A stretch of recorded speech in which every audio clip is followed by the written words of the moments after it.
Today's story is a stunning journey of secrets, guilt, and redemption. It all begins with a rich man, a homeless boy, and one forbidden house. What happened inside would change both of their lives forever. Subscribe to my channel, hit the like button, and leave a comment. For every new subscriber, I'll be donating $1 to a real charity, helping children living on the streets. Grayson Roberts never liked driving himself, but this morning, he insisted he didn't trust anyone else with this deal. Not even his personal assistant. The land on the outskirts of the city was supposed to be a gold mine, 20 acres of empty space, old trees, and one forgotten house deep in the woods, perfect for a resort. Perfect for making more millions. He was wearing a dark tailored suit, a Rolex shining on his wrist, and sunglasses that cost more than most people made in a month. The luxury car purred beneath him as he turned off the main road and onto a cracked, half-forgotten path. GPS had stopped working 5 minutes ago. The deeper he drove into the edge of the city, the more broken everything seemed. Rusted fences, graffiti-covered signs, half-collapsed garages. It was a neighborhood time had abandoned, and then he saw him. A boy. He was maybe 12, maybe younger. Thin like he hadn't eaten in days. Dirt smudged his cheeks, and his clothes, too big torn, hung off him like wet paper. He sat cross-legged under an old bridge just off the roadside, his back to the concrete, watching. Just watching. Grayson slowed the car for a moment. More out of instinct than curiosity, the boy didn't beg. Didn't wave. He just stared. Those dark eyes following the sleek vehicle as it passed. There was something unnerving about how calm he was. Grayson muttered under his breath, "Ugh. Another street rat." He pressed the pedal harder, as if escaping something filthy. He had grown up around money. Even when he hadn't had much himself, he always knew where he was going. He had clawed his way up, built his fortune from scratch, and he had no patience for people who just sat and waited for help. Especially kids like that. Pity was not in his vocabulary. The car kicked up dust as it passed under the bridge. The boy didn't move. As the city faded behind him, trees began to rise on either side of the road. Dense, crooked, reaching branches cast shadows across the windshield. Soon the path narrowed, and a gate came into view. Rusted, hanging on one hinge, with a broken sign that used to read private property. Behind it, barely visible through the trees, stood the house. The house. Grayson parked just outside the gate and stepped out. The air here smelled old, damp earth, pine needles, and something else, something faintly metallic.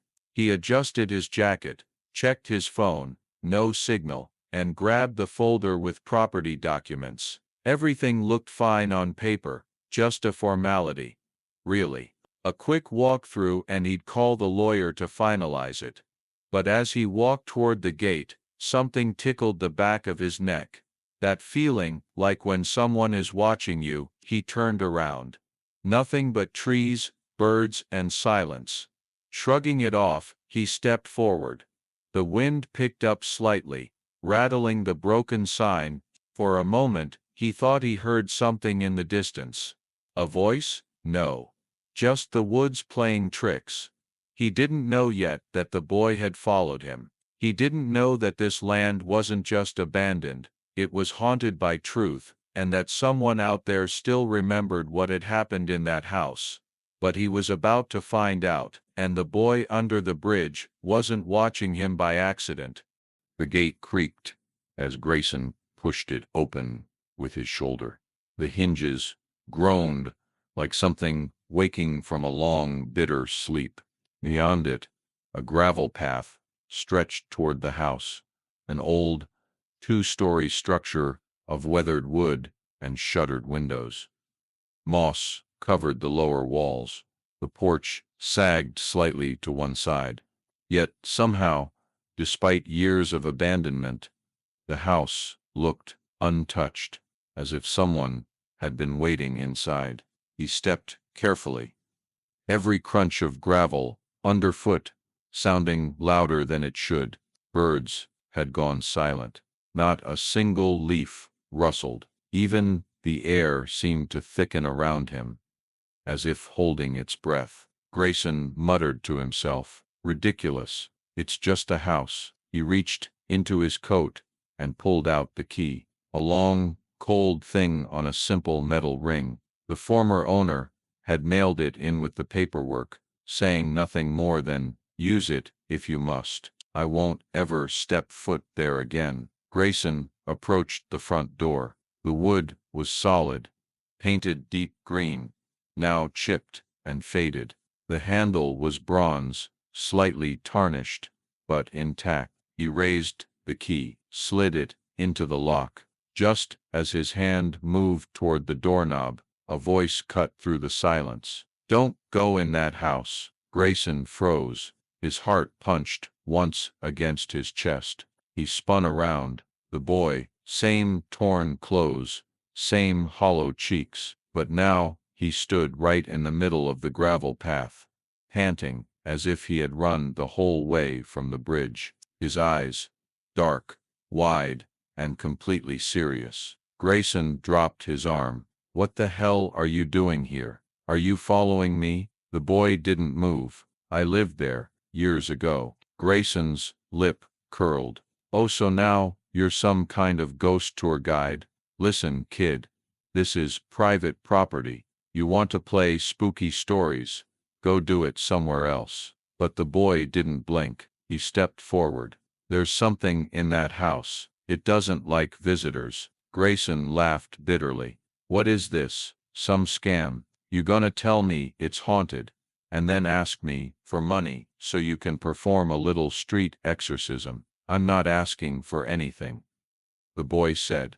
"You can go in, but you won't come out the same." Grayson stared at him. The kid's voice wasn't shaking. It wasn't the voice of someone trying to be dramatic. It was flat, honest. He glanced back at the house. The shutters were still closed, the air still unmoving.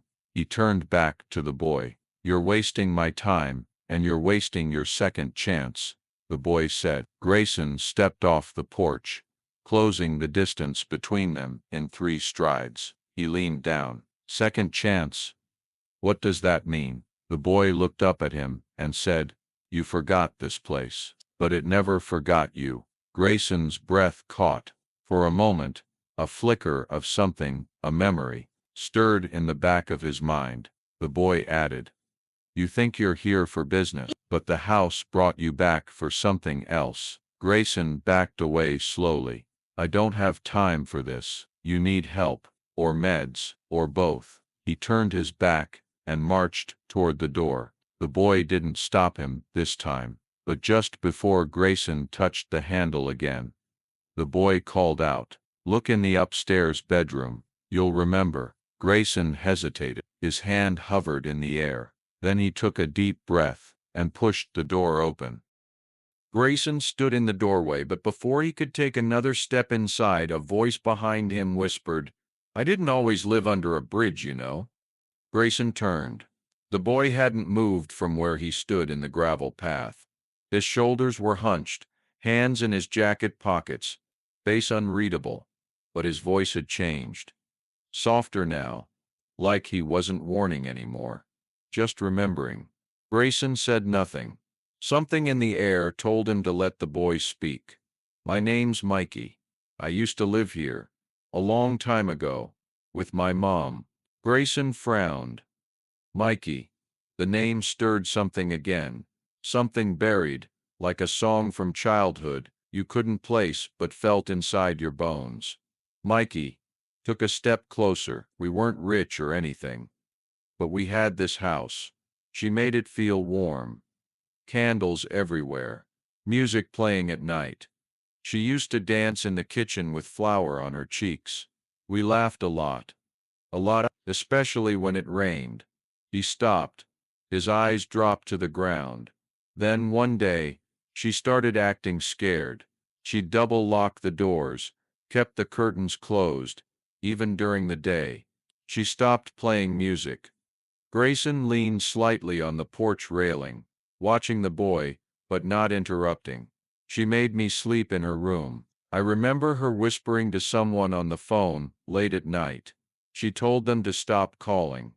She told them to leave us alone. But whoever it was, they didn't. One morning, Mikey said, a big black car pulled up in front of the house. I'd never seen it before. Tinted windows. Quiet engine. Two men got out. Big coats. Didn't smile. Grayson's jaw clenched. They knocked. Mom didn't answer. So they circled to the back. She grabbed me and told me to hide in the closet upstairs. She kissed my forehead. Said, no matter what you hear, don't come out. He paused. That was the last time I saw her. Grayson blinked. I remember hearing voices, then yelling. Then, a scream. I wanted to run out. I wanted to help her, but I was frozen, like something held me there. And then Mikey's voice lowered. There was silence. I stayed in that closet for what felt like hours. But when I finally came out, the house was empty. The front door was open. She was gone. Grayson swallowed. He was no longer thinking about business deals or renovations. The cold in the air wasn't just from the wind. I walked to the neighbors. Mikey continued. Told them everything. Police came. They asked 100 questions. But there was nothing. No blood. No signs of struggle. Just a missing woman and a scared boy. Grayson said. And the car vanished. No plate. No cameras nearby. They said I must have imagined it. Maybe she ran away. Maybe she abandoned me. Said trauma makes kids confused. And you ended up on the street. They tried foster homes. But I always ran. I kept coming back here. I thought maybe she'd come back too. Grayson felt his throat tighten. The house behind him now felt heavier, like it wasn't just made of wood and nails, like it was carrying something alive. Grief soaked into the walls. Mikey looked at him. You think this place is just a building, but for me it's a ghost. I can still hear her singing in the kitchen sometimes. When I walk past, I swear I smell cinnamon. Grayson asked, what was your mom's name? Elena. Elena. Elena. Rivers. Grayson staggered slightly. The name struck him like a blow to the chest. He remembered a newspaper article, a missing persons case, years ago.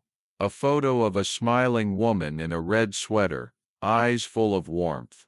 A little boy beside her, missing one front tooth. Grayson whispered, Elena. Rivers. Mikey didn't respond. He was already walking toward the house.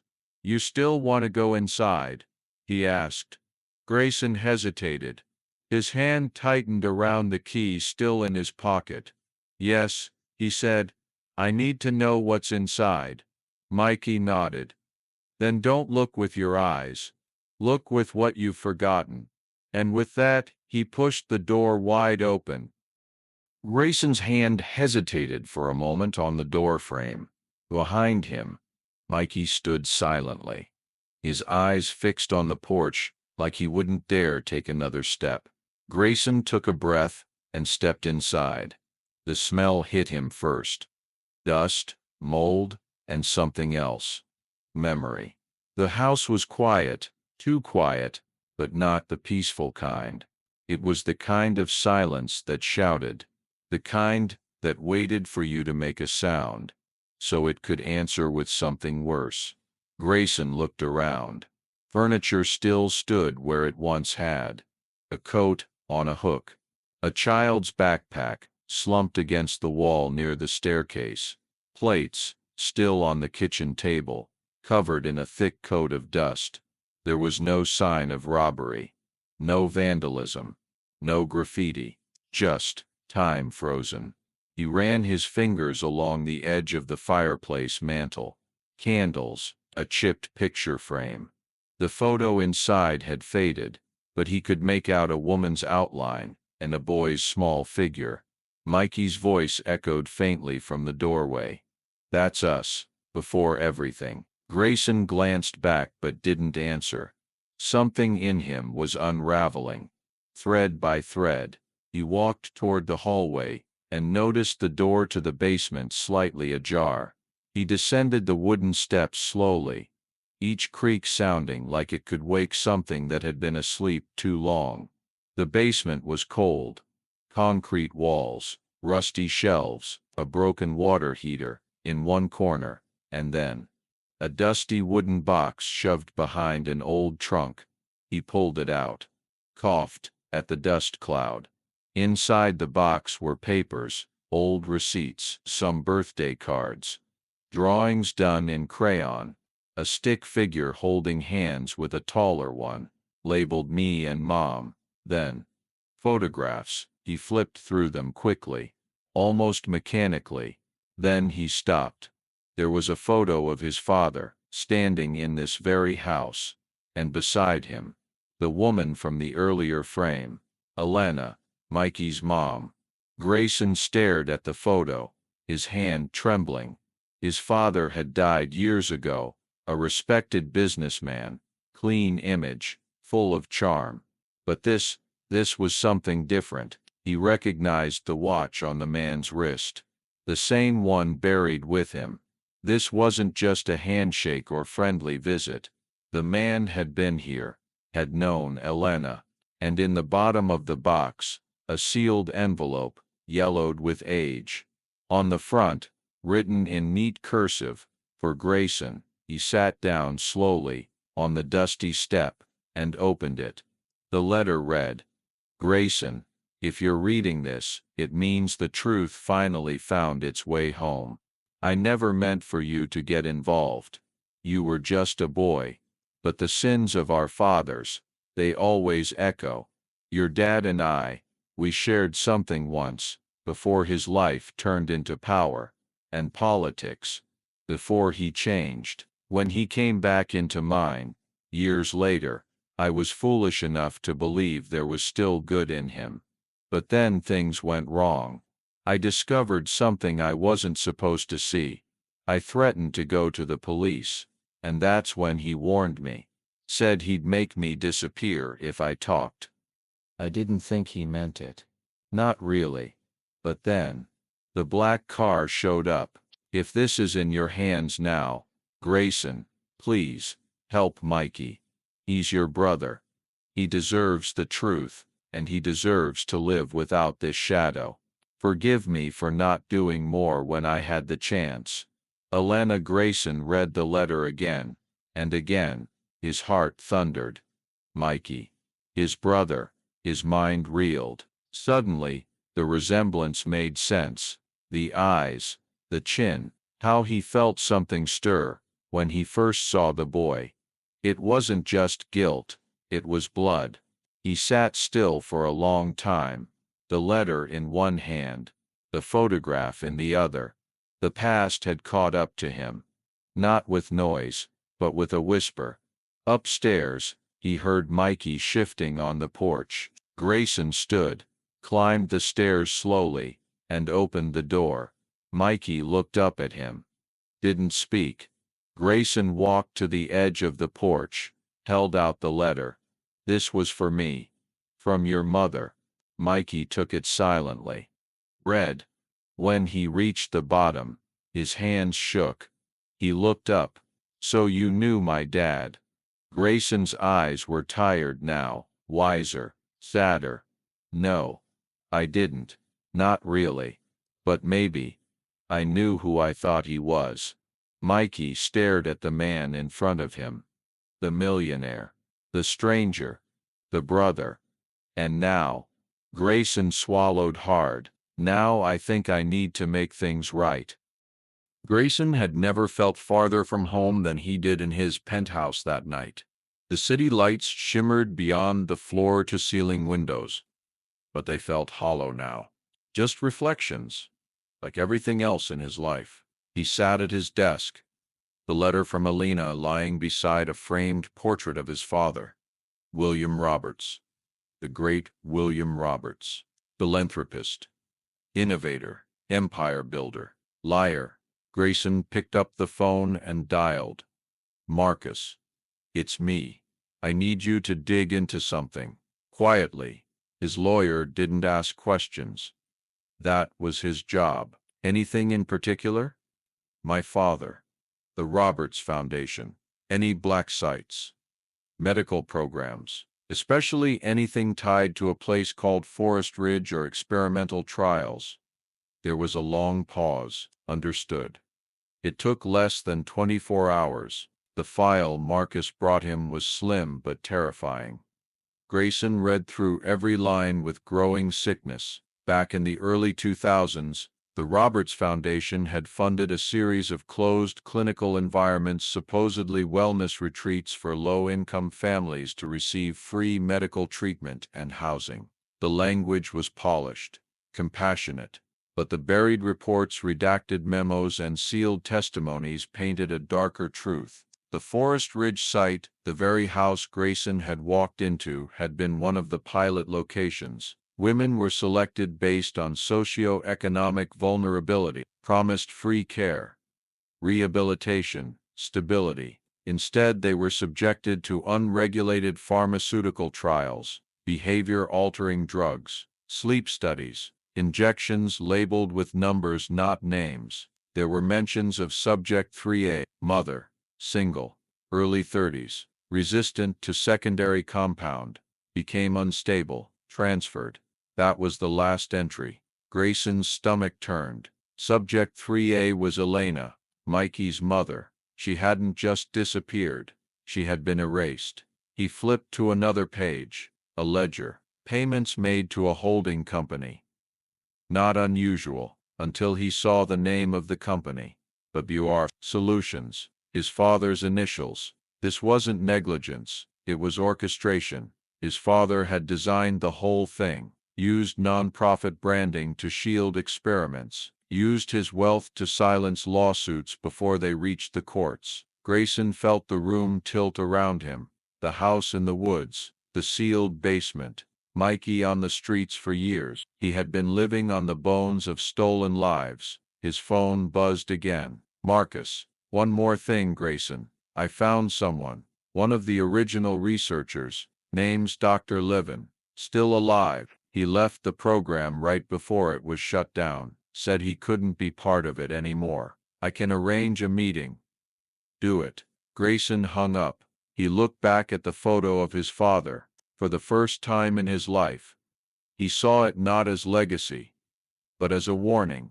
Later that evening he returned to the house. Mikey was sitting on the front steps. Same hoodie, same eyes, that had seen too much.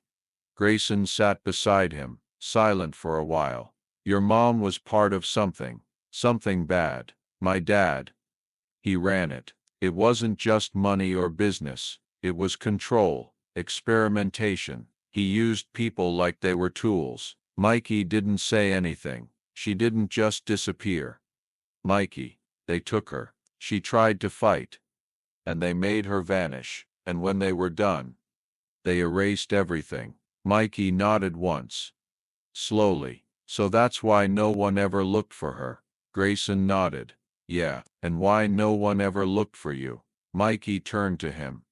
Eyes hard. So what now? Grayson took a breath. Now we bring it into the light. He knew it wouldn't be easy. Powerful people had helped build that silence. But something in him had shifted. This wasn't about guilt anymore. It was about justice. He had spent his life adding floors to a tower, built on rot. Now, for the first time, he was willing to tear it down. The next morning, Mikey was gone. Grayson had only stepped out for a call, but when he came back, the steps were empty, the blanket folded neatly beside the door. For a boy who had survived the streets, vanishing was second nature. Grayson ran down the path, scanning the trees, the road, the rusting sign at the edge of the old property. No trace, just silence and guilt. He drove through town, checked the alleyways, the underpasses, Even the park where they'd once handed out food as part of a PR stunt. Nothing.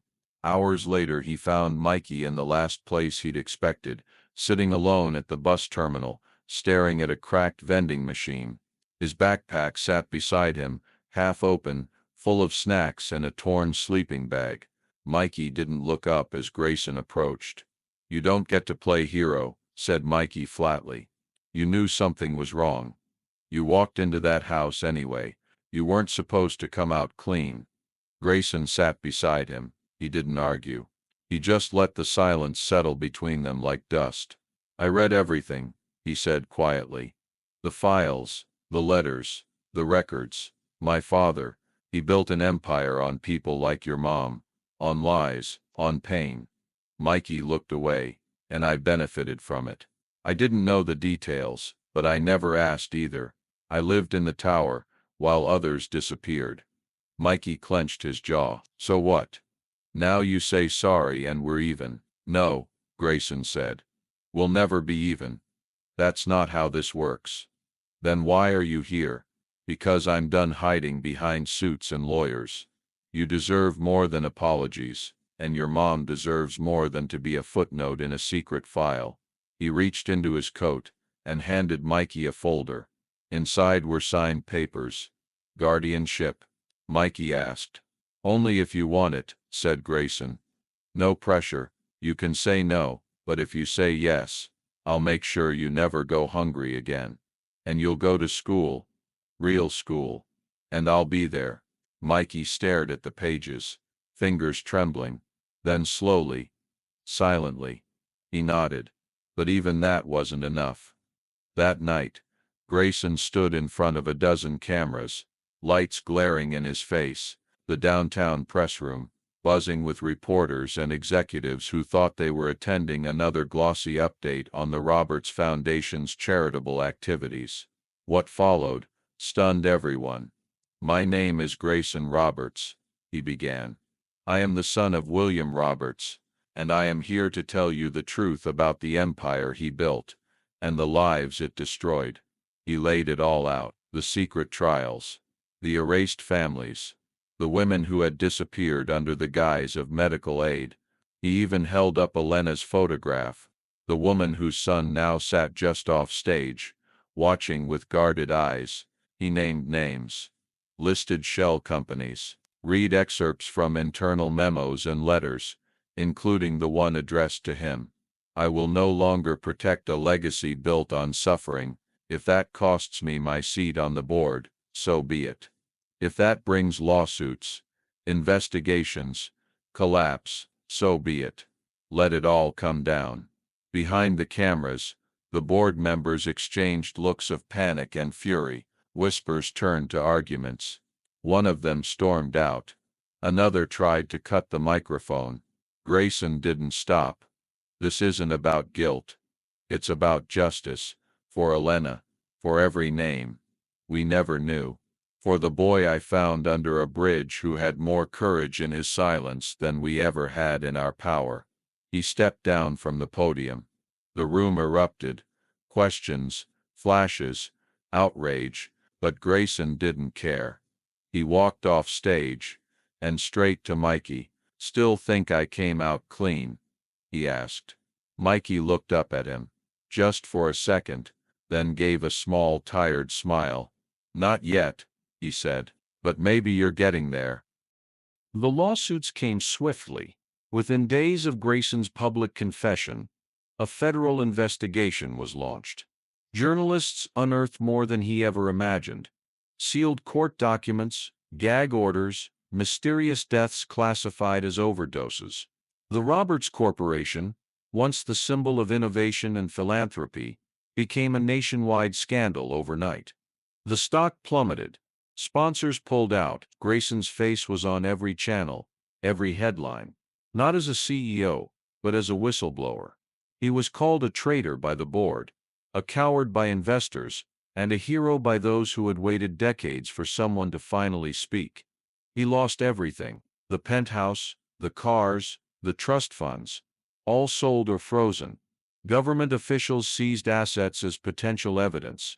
His accounts were audited, his every email subpoenaed.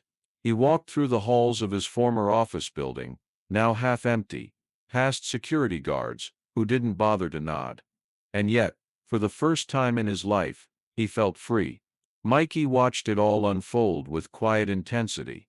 At court hearings, he sat beside Grayson, wearing a clean jacket and holding a worn photo of his mother. When asked to speak, he did. "My mother's name was Elena Torres," he said. "She was kind, funny, and brave. They took her from me and left me with silence.